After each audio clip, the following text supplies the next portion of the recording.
Hi hello అందరికీ. ఇక్కడైతే నేను గోంగూర పచ్చడి చేస్తున్నానండి. గోంగూరని నీట్గా కడుక్కోవాలి. ముందుగా నేను 4 కట్టలు తీసుకున్నాను. గోంగూరని తీసుకొని నీట్గా కడుక్కొని పచ్చిమిరపకాయలు అయితే ఘాటుగా ఉంటే ఒక 4, 5 సరిపోతాయండి 4 కట్టలకి.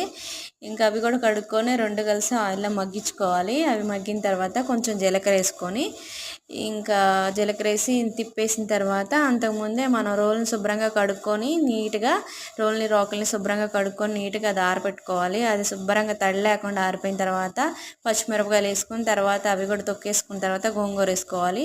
అవి కూడా తొక్కేసిన తర్వాత ఎల్లుల్లిపాయలు వేసుకోవాలి. కొంచెం సాల్ట్ వేసుకొని చిందకుండా ఇంకా అలాగా అది మొత్తం మిక్సీగా మొత్తం కలిపేసుకొని తర్వాత సాల్ట్ చూసుకొని సాల్ట్ సరిపోతే మళ్ళీ వేసుకోవాలి.